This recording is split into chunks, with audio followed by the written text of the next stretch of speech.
여러분 지난주 혹시 설교 제목 기억나십니까? 제가 전해드렸던 설교 제목 다들 내 맘 같지 않네. 이 제목이었습니다. 생각나시죠? 네, 지금 마저 하시면 안 돼요. 지금에도 늘 생각을 하고 계셨어야 돼요. 근데 사실 이것보다 더 무거운 말이 있다면 이런 거예요. 이게 내 팔자지. 이게 훨씬 더 무거운 말인 것 같아요. 요즘 청년들이요, 요즘 젊은 사람들이 이 타로 점을 많이 본대요. 어르신들은 잘 모를 수 있는데 타로는 게 카드를 하면서 이제 점을 보는 거예요. 그 점을 많이 보고 또 사주 앱도 생겼다네요. 또 그래서 열심히 들어가서 또 사주팔자를 본다는 거죠. 근데 젊은 사람들이 왜 이렇게 사주에 열광을 할까요? 왜? 이런 거죠. 내 노력이 부족해서가 아니라 내 힘으로 어쩔 수 없는, 그러니까 보이지 않는 어떤 손이 내 인생을 쥐고 있어서 불안해하는 거죠. 나는 흙수저로 태어났으니까, 우리 집안은 원래 우울하니까, 뭐 이런 것들 있잖아요. 사실 뭐 우리 모두 이 각자 마음에는 다 이런 뭐 운명 같은 이렇게 꼬리표가 있을 거예요. 이거 그냥 내 인생인가, 이런 생각들이 있을 거란 말이죠. 어떤 설문지를 보니까 2030 대상 20살에서 30살 사이에서 이제 통계를 냈는데, 여기서 70에서 80% 젊은이들이 운세 서비스를 받았다는 거예요. 제 점괘는 어떻게 되나요? 앞으로 제 인생은 어떻게 되나요? 이러한 서비스를 받았다는 거예요. 근데 기독교인 청년들도 똑같대요. 약 45%가 이 사주를 봤다는 거예요. 그러니까 이 종교적인 믿음보다 심리적 갈급함이 훨씬 더 위에 있는 거죠. 사람들이 자꾸 바로바로 답을 주는 사주를 자꾸 찾아가는 거예요.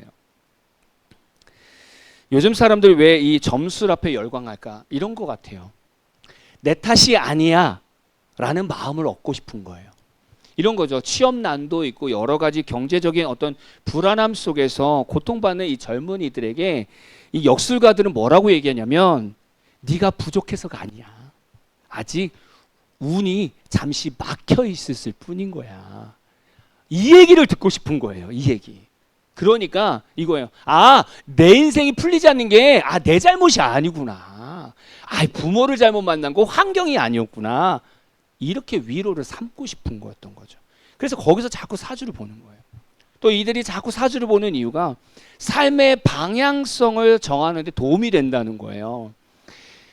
그 자기 자신을 정의하고 싶어하는 욕구가 강한 세대가 지금 세대래요. 나는 누구인가? 나는 어떤 사람인가? 이거를 증명하고 싶은 세대가 지금 세대래요. 그러니까 이들한테는 사주는요, 나의 기질을 찾을 수 있는 좋은 방법이라는 거죠. 그러니까 사주 받고 나서 그렇게 하는 거예요. 원래 이건 내 사주야. 그러니까 나는 이런 직업을 갖는 거지. 그냥 받아들인다는 거예요. 그러기 위해서 사주를 본다는 거예요. 그냥 인생 어차피 운명대로 가니까 그냥 받아들이고 소편하게 가자. 그래서 그냥 사주를 본다는 거예요. 내 삶을 그냥 정해놓는 거죠. 이처럼 우리 인생을 살면서 눈에 보이지 않는 큰 손이 있는 것처럼 느껴요. 세상에서는 이걸 뭐라고 얘기하냐면 운명이다 라고 얘기해요. 근데 교회 안에서는 이걸 뭐라고 얘기하냐면 하나님의 사명이다 라고 얘기해요. 근데 다르잖아요. 사탄은 그냥 운명대로, 안 좋은 운명대로 우리를 계속 끌고 가요. 근데 하나님은 그렇게 하지 않으세요. 하나님은 뭐 통계나 사주 같은 그런 걸로 우리에게 다가오시는 것이 아니라 늘 따뜻한 사랑으로 우리에게 다가오시더라는 거예요. 우리가 오늘 말씀을 듣다 보면 순간 성경을 아시는 분들은 이런 생각을 가질 수 있어요. 우리가 성경 인물을 볼 때 대부분 성경 인물은 자신의 이름의 뜻에 맞게 산다고 하는데, 그러면 성경 인물도 결국에는 자신의 이름의 그 운명 안에서 사는 거 아니야? 라는 질문을 할 수 있는 거죠. 하나님의 은혜가 아니라 결국에는 자신의 그 이름 안에서 사는 거 아니야? 이렇게 생각할 수 있다는 거죠. 저는 이 질문의 답은 설교가 다 끝나고 나면 해결될 거라고 저는 생각합니다. 제가 서두에서 왜 사주, 운명, 팔자 뭐 이런 거 막 무거운 걸 왜 말씀을 드렸을까? 오늘 말씀을 보면요, 야베스라는 인물이 나와요. 여러분 역대상을 읽어보신 분들은 아실 거예요. 계속 지파 이름만 나와요. 계속 주. 근데 거기서 야베스만 두 절로 이 인물을 소개하고 있단 말이죠. 우리는 오늘 야베스 말씀 보면서 인생을 좀 더 넓게 새롭게 바라보게 될 겁니다. 여러분, 역대상하가 언제 쓰여졌죠? 역대상하가 이스라엘 백성들이 포로 생활을 했다가 귀환하고 나서 제2 성전 시대 때에 작성된 책입니다. 이 시기에는 이스라엘 백성들이 성전을 재건하고 하나님의 백성으로서의 정체성을 회복하는 시기입니다. 이들에게 이 책을 왜 줬을까요? 포로 귀환하는 그 세대들에게 너희들은 실패한 인생의 세대가 아니라 너희들은 하나님의 백성이야, 이 정체성을 깨워주고 싶어서 역대상하 말씀을 써준 거예요. 너희들이 어떤 존재인가를 알게 하기 위해서. 우리가 이스라엘 백성 입장을 한번 생각해 보면 이스라엘 백성이 과거에 얼마나 멋있게 살았습니까? 하나님께서 앞서가시고 엄청난 전쟁으로 착착착 정복해 갔단 말이죠. 근데 어느 순간 한 번에 이스라엘이 다 무너졌어요. 완전히 멸망했단 말이에요. 근데 거기서 얼마나 자존심이 무너졌겠냐고요. 하나님이 우리 버리신 것 같아. 버렸어. 이건 버린 거야. 그렇게 생각하지 않았겠습니까? 나라가 망하면서 이스라엘 백성 안에 있는 자존감마저도 다 무너져 버린 거예요. 그렇게 자존감이 다 무너진 이스라엘 백성들한테 역대상하 말씀을 주면서 너희들은 그냥 민족이 아니야. 하나님이 세우시는 민족이지. 그러면서 정체성을 깨워주는 게 이 역대상하 말씀이에요.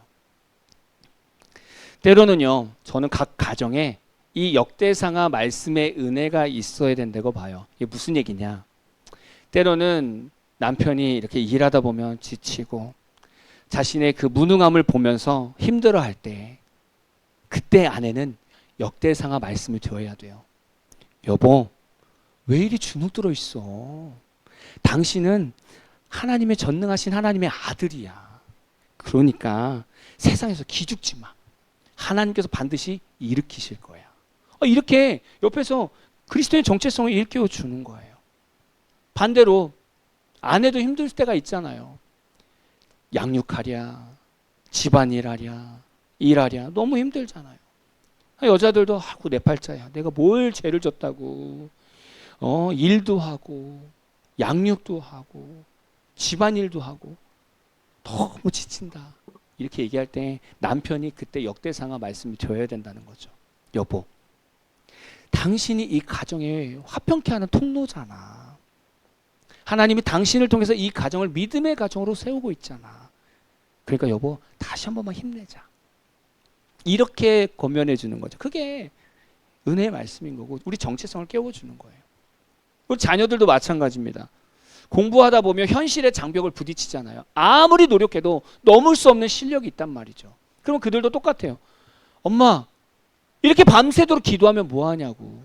나보다 똑똑한 애들이 그렇게 많은데 그렇게 노력하면 뭐하냐고. 그들을 따라잡지 못하는데 막 펑펑 울면서 엄마한테 막 하소연하는 거예요. 그때 부모님이 역대상하 말씀이 되는 거예요.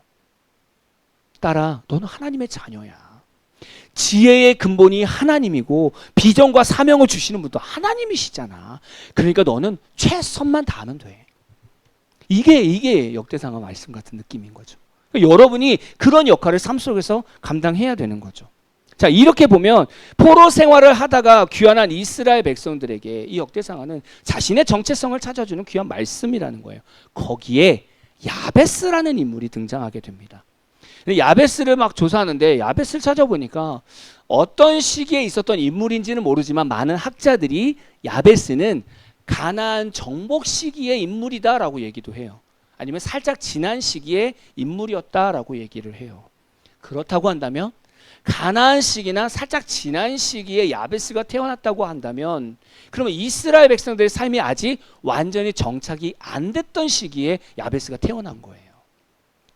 보면 이 야베스의 이 이름의 뜻을 보니까 내가 수고로이 낳았다라는 의미라고 오늘 말씀에 나와 있어요. 아마도 야베스의 어머니가 야베스를 낳았을 때 어머니가 죽을 뻔했던지 아니면 이 아이가 죽을 뻔했던 것 같아요. 그래서 야베스의 이름을 그 아이의 이름을 야베스, 그래서 수고, 고통, 슬픔 이렇게 이름을 지어줬어요. 야베스가 성장하면서 이 이름으로 살아가는 게 얼마나 마음이 무거웠을까요? 세상적인 관점에서도 그런 거예요. 야베스는 너는 태생부터 그냥 고통 덩어리야. 너는 그냥 내 인생은 주변 사람들이 힘들게 할 거야. 그렇게 계속 얘기하는 거죠. 그러니까 저주가 섞인 그런 이름과 같은 거죠. 그러니까 야베스 입장에서는 이게 내 운명인가? 이렇게 생각할 수도 있는 거예요. 저는 야베스의 입장을 좀 한번 생각해 봤습니다. 야베스가 성장할 때 얼마나 힘들었을까? 자, 여러분이 야베스입니다. 이름의 뜻은 고통입니다. 여러분이 성장합니다. 어떤 어려움이 있을까요? 제가 그냥 아주 순화해서 한번 생각해 봤어요. 청소년기를 생각해 봤습니다. 이제 친구들과 막 이런 대화를 하는데, 이런저런 대화를 하는데 친구들이 야베스에게 물어보는 거예요. 야베스, 왜 너는 이름의 뜻이 고통이야? 아니, 선조들의 이름 보면 여호와는 나의 구원이시다, 뭐 여호와는 나의 반석이시다. 아니, 너무 좋은 이름이 많은데 왜 너의 이름은 고통이야? 이런 질문을 계속 받는 거죠. 그러면 야베스는 그 질문을 계속 받을 때마다 또 대답을 해야 돼요. 내가 태어날 때 나 때문에 우리 엄마가 죽을 뻔했던 것 같대. 그래서 나한테 이렇게 이름을 줘줬어. 고통이라고. 여러분, 그 이름을 계속 해석할 때마다 그 야베스의 마음이 어땠을까? 근데 그 대화를 듣던 어르신이 지나가면서 야베스한테 한 말을 하는 거예요.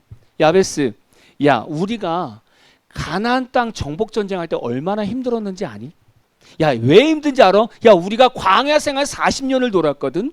그리고 나서 가나안 땅에 와가지고 정복 전쟁을 했단 말이야. 늘 피곤하고 지쳤어.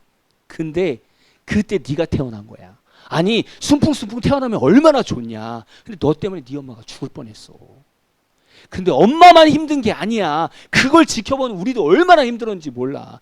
정복 전쟁도 힘들어 죽겠는데 너까지 그렇게 우리를 힘들겠어. 그러니까 너 사고 치지 말고 그냥 조용히 살아.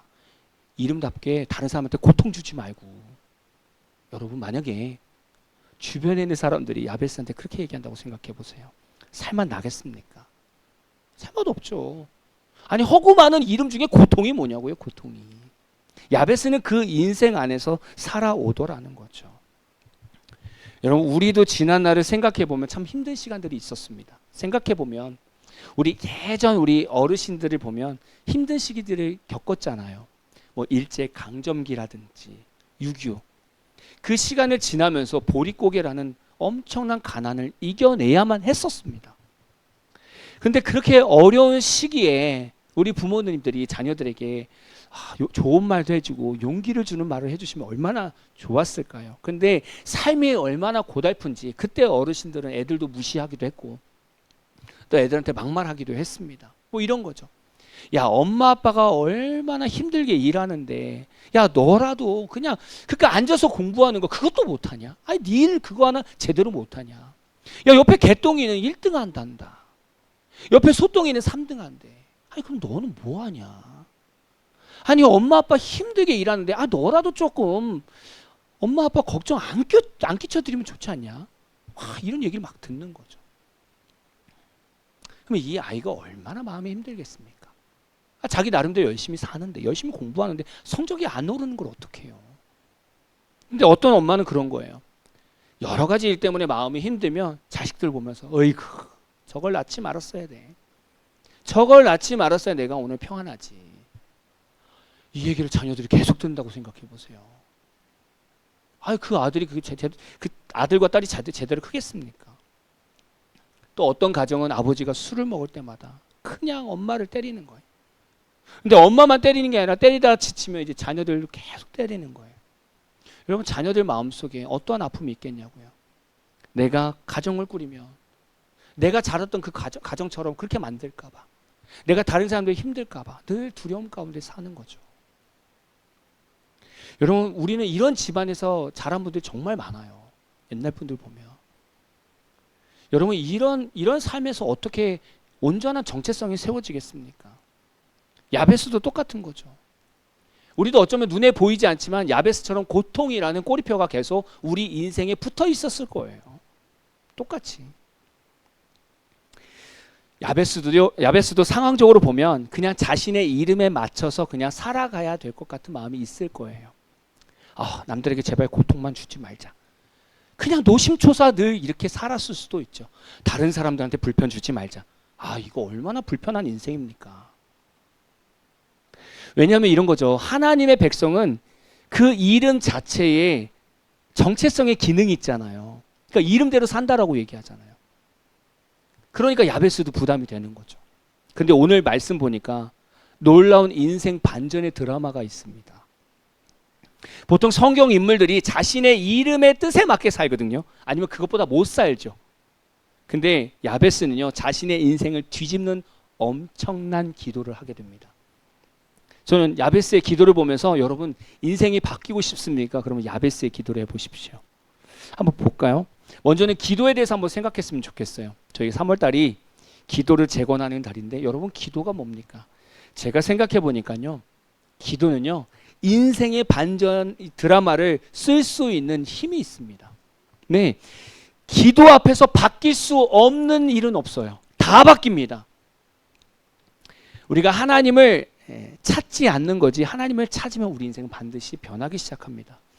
10절 초반 보니까요, 이 야베스가 이스라엘 하나님께 아뢰어 이렇게 말씀하고 있어요. 이 표현이 어떤 표현이냐면 이런 거예요.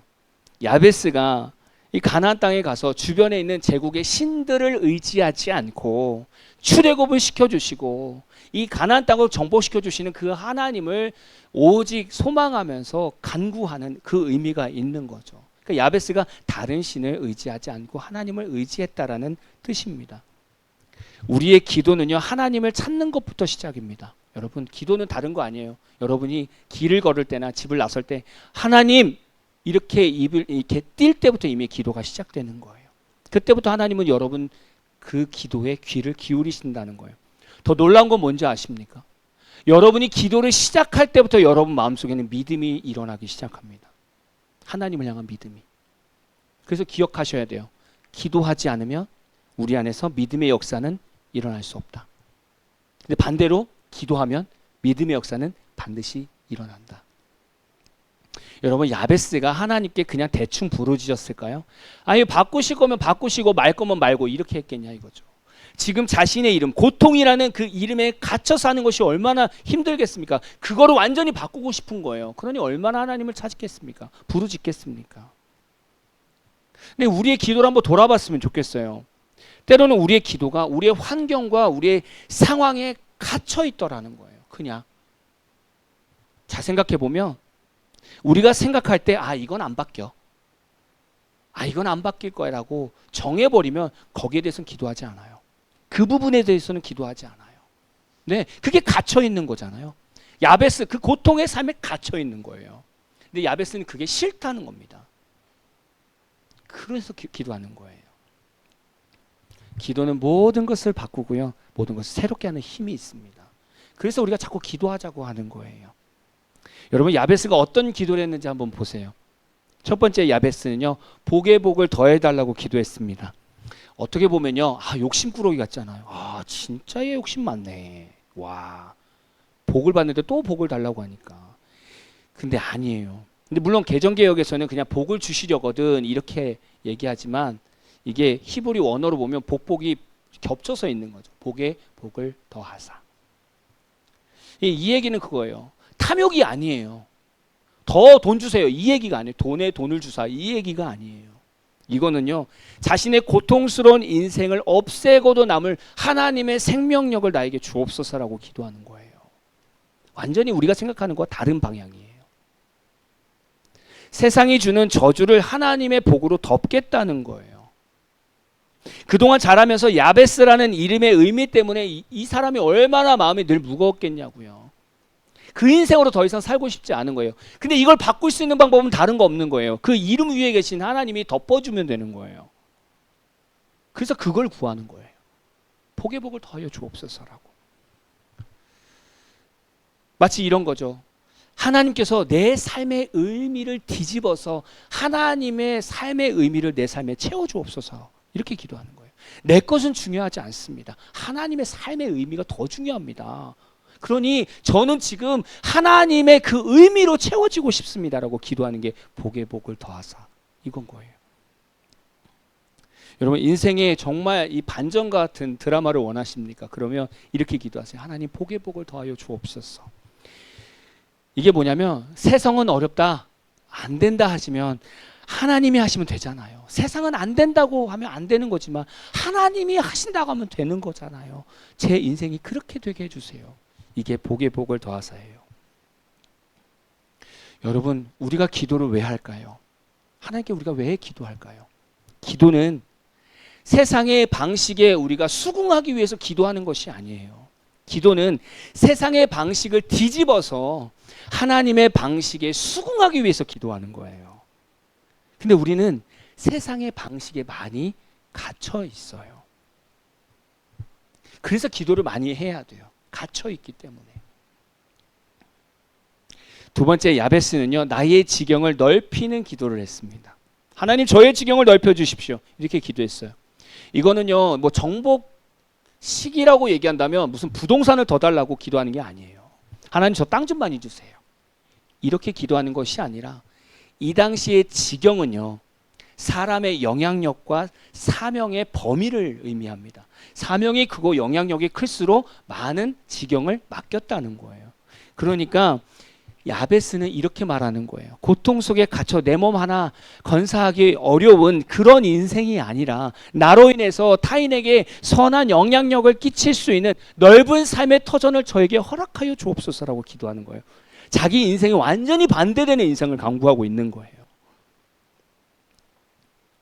저는 우리 성도들을 새벽마다 이름을 호명하면서 기도합니다. 뭘 기도할까요? 이거예요. 지경을 넓혀달라고. 하나님 우리 성도들의 지경을 넓혀 주옵소서. 나 혼자만 구원받고 우리 가정만 먹고 사는 그냥 빠듯한 그런 인생이 아니라 우리 성도들 통해서 다른 사람이 구원을 얻고 우리 성도들의 가정을 통해서 실질적으로 어렵고 힘든 사람들을 물질적으로나 환경적으로 도와줄 수 있는 그런 지경이 넓은 성도가 되기를 소망합니다라고 기도해요. 저는 여러분들도 그런 기도를 했으면 좋겠어요. 하나님 저희의 지경을 넓혀 주십시오. 여러분 우리가 만약에 세상의 방식에 갇혀 산다면 우리는 내 지경을 넓혀달라고 기도를 못할 거예요. 왜냐하면 이게 내 운명이니까, 이렇게 받아들이니까. 근데 아니에요. 지금 야베스는 그걸 완전히 깨고 있는 거예요. 하나님 저의 운명을 깨주시고 저의 삶의 지경을 넓혀 주옵소서라고 기도하는 거죠. 저는 오늘 여러분들 이런 기도를 했으면 좋겠어요. 세 번째는요, 야베스는 주의 손으로 나를 도우시기를 간구했습니다. 성경에서 주의 손은 하나님의 권능이자 하나님의 현존입니다. 하나님의 능력이고 하나님이 나와 함께 계셔서 살아 계시다라는 의미예요. 그러니까 지경이 넓혀지면 그만큼 책임과 위험도 커진다는 거예요. 근데 야베스는요, 자신을 너무나 잘 알고 있었어요. 지경이 넓혀지면 자기가 감당할 수 없다라는 것을 너무나 잘 알았어요. 그래서 하나님의 손이 필요하다고 기도하는 거예요. 하나님 지경 넓혀주시는데요, 넓혀주면 제가 감당이 안 돼요. 제 힘으로는 아무것도 안 돼요. 그러니까 하나님의 손으로 저를 붙들어 주세요. 하나님 능력으로 저를 이끌어 주세요라고 기도하는 거예요. 근데 우린 여기서 삶의 비밀을 발견하죠. 여러분 현대 기독교인들이 야베스와 같이 인생 반전 드라마를 쓰지 못하는 이유가 여기에 있습니다. 우리는 지경을 넓혀달라는 기도는 합니다. 하나님 저의 지경을 넓혀 주십시오 라고 기도해요. 그럼 그 기도대로 영육간의 지경이 넓혀지면 그때부터는 내 손으로 더 넓히려고 노력합니다. 보통 이래요. 사업가들은 똑같은 기도 제목을 가지고 기도해요. 하나님 제가 이런 사업을 계획하고 있습니다. 하나님 열어주시면 뭐 11조가 문제입니까? 헌금이 문제입니까? 헌신이 문제입니까? 선교 구제 열심히 하겠습니다. 하나님 사업의 문만 열어주십시오. 여기서 벗어나는 기도 제목이 없어요. 근데 하나님이 사업의 문을 열어주시면 그때부터는요, 내가 내 손으로 뭘 더 해보겠다고 노력을 해요. 이렇게 문이 열려버리면 뭐 주일 예배는 뭐 고사하고요. 그냥 혼자 그냥 고군분투하면서 사업을 하려고 해요. 이렇게 되면 하나님이 열어주셨던 그 넓은 그 지경은 다시 닫히게 됩니다. 근데 우리는 이 비밀을 몰라요. 이런 설교 우리 한두 번 들었습니까? 아니잖아요. 늘 목사님들이 말씀하는데 우리는 세상에 나가서 똑같이 살아가는 거예요. 지경을 넓혀달라고 기도합니다. 하나님 넓혀줬더니 내가 일구고 있는 거예요. 내가 감당이 안 되는데 내가 하고 있는 거예요. 그럼 어떻게 합니까? 하나님이 네가 할 거야? 알았어. 지경 좁혀줄게. 요것만 해 네가. 그럼 막 먹먹하죠. 갑자기 힘들어지죠. 또 기도합니다. 하나님 지경을 넓혀주옵소서. 그래 넓혀줄게. 그때 또 내 힘으로 하는 거죠. 우리는 이걸 계속 반복하는 거예요.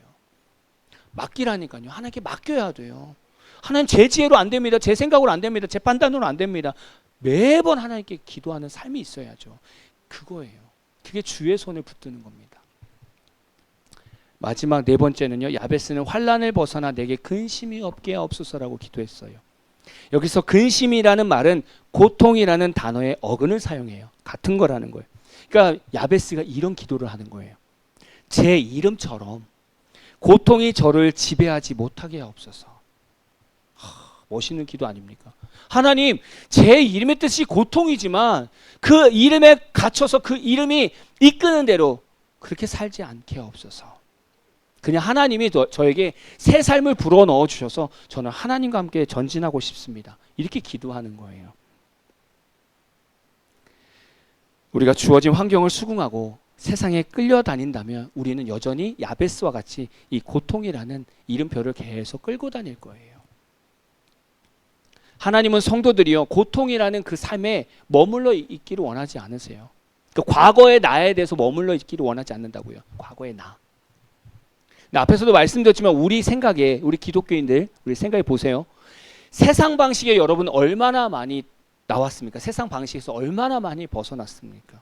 여러분 생각에 내신 좋아야지. 그리고 수능 잘 맞아야지. 그래야 인생 성공하는 거야.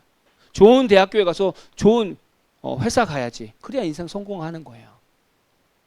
자, 여러분 생각에서 이게 벗어났습니까? 안 벗어났다면 여러분 우리는 여전히 옛날 과거 야베스 안에 갇혀 있는 거예요.